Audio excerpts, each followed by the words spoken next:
Now, Storm Tracker 9 weather on KEZI 9 News. Well, after the misty rain yesterday, it was the steady rain today, and it is not stopping. For the next 3 days, we're expecting this rain to continue, and eventually we are expecting a bit of a break, and that does start next week. So once we get through these two storms, we should start to see activity subside heading into realistically as early as Sunday, but most likely toward next Monday and Tuesday. We are talking about rain at the passes right now, but that will eventually switch to snow. That is going to be moving in towards Saturday and Sunday. We could finally see snow levels kind of drop back down to normal. So we are expecting the storm to continue marching in, but our next storm is actually already getting its act together heading into the day on Saturday. And that's actually going to bring our second atmospheric river across the region. But your activity forecast today, no bueno. If you haven't stepped outside yet, it's going to be continuing all the way through the night and eventually into Friday as well. So just be mindful of that.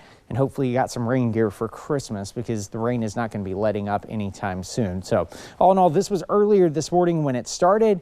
Watch as we head into the afternoon.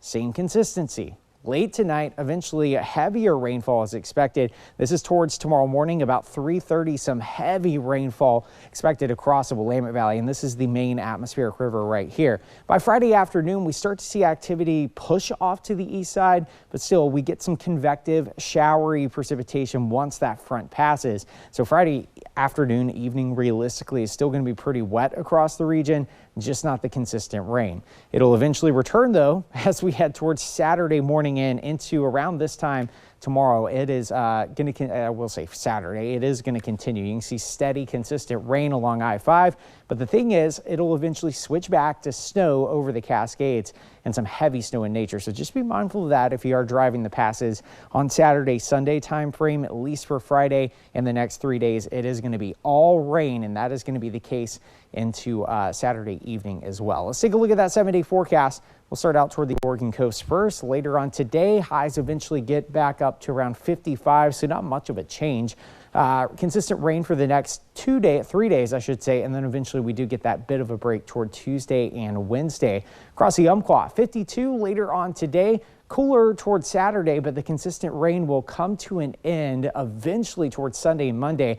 And by next week, we do keep the clouds, but also some cool temperatures, and you can see up into the Cascades. All is rain today. Eventually, we make the switch back to snow late Friday night, and that'll be consistent snow all day Saturday and into the first part of Sunday and across the Willamette Valley. About 48 later on today, so it is going to be a cold, damp next few days. Eventually, we should start to see a little bit of a break with some sunshine, possibly moving in next week.